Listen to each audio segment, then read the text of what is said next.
Thank you everyone for joining us at such short notice.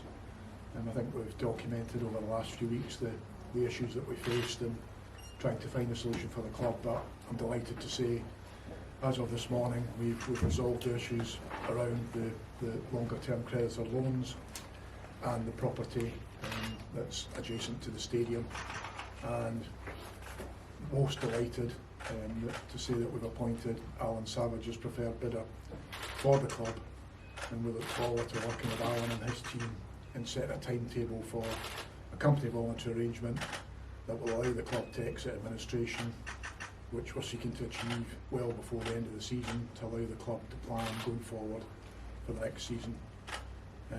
I'd just like to place on record my thanks to Alan for all the support he's given the club. Obviously one of the key factors in going forward with the bid is that the person would be suitable for the footballing authorities in Scotland. I don't think we could have a better example given what Alan's done for the club over the last few months, so my appreciation is very much for Alan in that regard. I'd also like to place on record my thanks to all the team and the staff at the football club who've worked tirelessly through difficult situations, but it's nice that we have actually got to this point, and as I say, we look forward to driving the process forward, having the creditors meeting and getting that approved and seeing the club exit administration. Alan and I are happy to take any questions that people may have. You say by the end of the season, so we're not out of administration as of now? No, the next stage is for us to hold a meeting of creditors to approve the company voluntary arrangement. So we need to just set a timeline in place for that, but that will be done well before the end of the season. Alan, what are your thoughts? Yeah, I'm just happy that the conditions have been met my offer, and I'm in now to look after the football club and make sure it can do as well as it possibly can. Alan, it's been a journey to get here for most of the season. Feeling must be relief that the club can start afresh now. I think it's a relief for everybody that we're not going to go get liquidated. We're going to keep a full-time squad for next season, and the hard work starts with Charlie and Cal to put a decent squad together so we can try and get out of Division 1 next year. And it gives the playing squad a bit of stability for the remainder of this season as the club tries to stay in League One as well. I think so, yeah. I think we've looked after the players. We've paid for operations this year for a couple of players, maybe 3 or 4, to demonstrate our confidence that the club will get through it. And we're hoping that loyalty we've shown to the players is repaid. They sign new contracts and come forward on the journey of being a football club again. Were all your conditions met then? Yes. Yeah. Probably just to add that one of Alan's conditions is that 100% of the shares are transferred to him. I'm pleased to say that a number of major shareholders excuse me, have already agreed that, but we'll be writing out to all shareholders in the next few days to get their agreement to transfer the shares as well. So it's not a done deal then in that case? I think it's virtually a done deal, yes. We don't see any issues that people are going to be bloody minded about things and say we're not giving our shares up. It's either that or liquidation. I think most people see that the club's going to be looked after properly down the line, and they come to the party, the people in the room. Delighted that Dougie McGilvery attended today. First time he's been in the stadium, apart from once in 20 years. So I think there's a community feel to the club again. I think people are starting to trust the football club again, and let's move on. Alan, just generally, why did you want to get back involved with the club and take the club forward? It's a good question, that. Yeah, a very, very good question. I think I've explained lots of times that I've done well out of Inverness as a business. The Inverness people have been good to me. I've moved them all over the world and made a few quid, so I thought it was only right that I should put something back. And how does it feel being back for this second stint, if you like, all these years on? Well, I'm looking forward to it because I think we've got, with Charlie and Graham Bennett in particular, Cal, that we've got some innovative ideas of how we can develop a squad that can compete. and we can attract people. We got Babbage and Stewart this year in particular. We've looked after them better than they were looked after where they were before, and we can demonstrate to players, potential players coming here, and football clubs that we do look after people, and all we care about is playing football. And if we do get loan players with the capability of those two lads, we will get a game of football. We won't have them sat on a bench. You know, we're a football club. Alan, what does it mean that the club will be run in a very different way in terms of, some would say, too many cooks in the past, you know, with a split shareholding? Now it looks like you've got basically the total control of the club. Yeah, I think it's important from a business point of view. You run as a business when to try to get incomings matching outgoings, or vice versa. So having one person at the helm is better. More clarity. We can move things forward. If we have a good idea on a Thursday night at 10 o'clock, we can implement it at 9 o'clock Friday morning. So that's the way it should work. And in football terms, sometimes you have to negotiate deals quickly for players and get commitments, and I think we bring that to the table. I'm hopeless at football, but I'm good at business, so I've got people around me that are very, very good at football. It obviously feels like a new era for the club, given that it's never had that in the past, has it? That model of ownership. I think people have, you know, I spoke to Ross Morrison today. I mean, he had innovative ideas to try and move the club forward, but unfortunately it didn't work. So my mission is to just stick to football and try to get higher up the league by being better at football and bringing better players in and developing a youth academy where we believe in the youth and that they get a chance to play football for Inverness Football Club. From a BDO point of view, appreciate we're not quite out of administration yet, but how has this has been, I guess, compared to other clubs that you've experienced?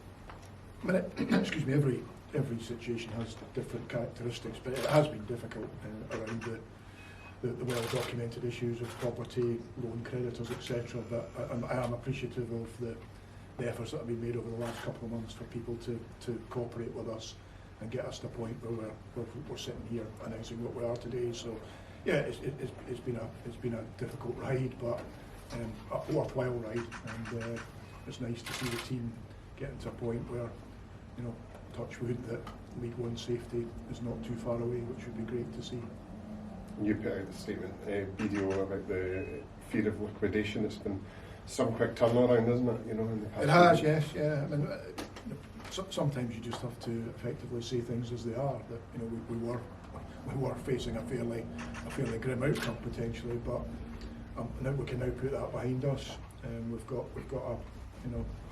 a great guy to take it forward with some good ideas, a great team around him, and I just look forward to working next week to get the timetable in place to get it in front of the creditors. The quicker we get that done, the company voluntary arrangement approved, then effectively we can exit and allow Alan and the guys to take it forward. A lot of people have said, Alan, that asking for 100% shareholding transfers was a bold step and maybe unachievable, but you've delivered. That, you know, did you have any doubts that you could? Well, I think you've always got doubts in these matters, but if you look at if it had been a third party from LA who'd have rocked up and asked for the same thing, it wouldn't have been out of the question. It wouldn't have been negotiated with every shareholder. It would have been yes or no, and I think the answer is that common sense drives it this way, because we just want to focus on football now, and we don't want any sideshows, and the only circus we're going to have is one rocking up in a couple of weeks, isn't it? When you first came back to the club, it was 3 months investment that you committed, and you spoke about looking for a consortium ideally.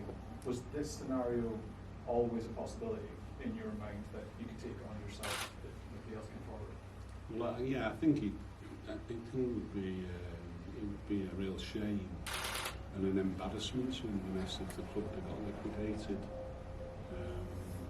There's a lot of stakeholders. Maybe we can mention HIE. HIE's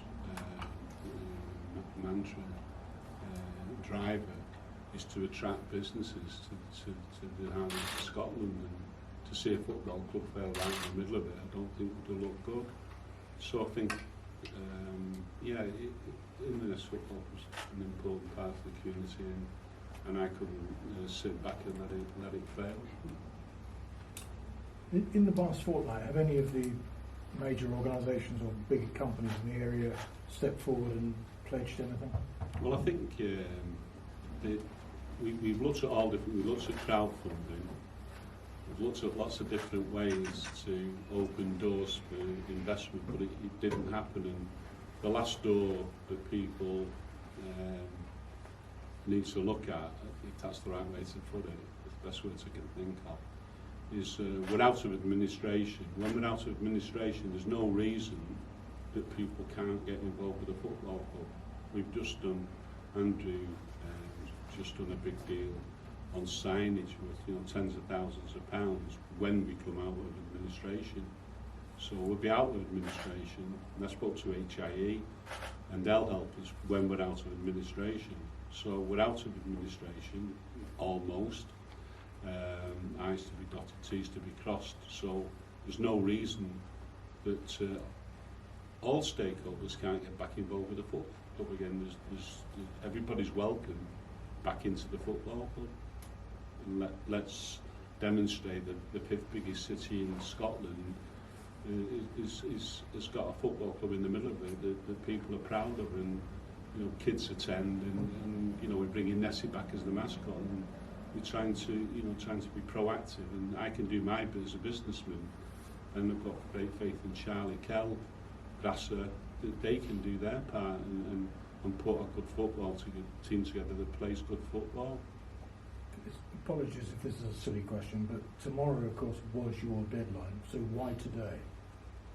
We had a good meeting today, and I think that people, I tried to bring certainty.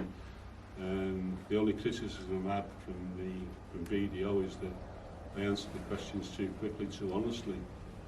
Well, that's my style. I've got nothing to hide. I'll say it how it is, and that's where we are. So why wouldn't we say it today? If we got some good news, I think if I was playing for the football club against Kelty on Saturday, I'd like a bit of certainty too. So they've got that certainty now that they didn't have, and we knew we'd made a very great deal of progress today. So why not share it? How impressed have you been with the way the club has handled us? Oh, very impressed indeed. I'm absolutely thrilled by the way that people have rallied round, from Alan to Charlie, the management team, all the staff. They've been absolutely first class. It's always been a pleasure coming up here. You're greeted with a big smile and a nice good morning, cups of tea, etc., etc. So I can't speak highly enough of the club, and although it's not my team, it is now a result I look for on a Saturday afternoon, and my wife wonders why I'm shouting in the kitchen when my team's not playing. So it's because Inverness have scored or Annan are getting beat. So that's now part of my life. Alan, you kind of alluded in the last few weeks to goals, ambitions for the club. Now that we're at this stage, what do you see the next couple of years looking like? Just mid-championship, that's what we're going to strive for, and look at some of these good ideas that Charlie and Co have got, and see if we can develop them. There's nothing standing in the way, and we're trying to be more efficient as a business unit, as a football club unit, and let's see if we can put a team together that plays attractive football and people want to come and see.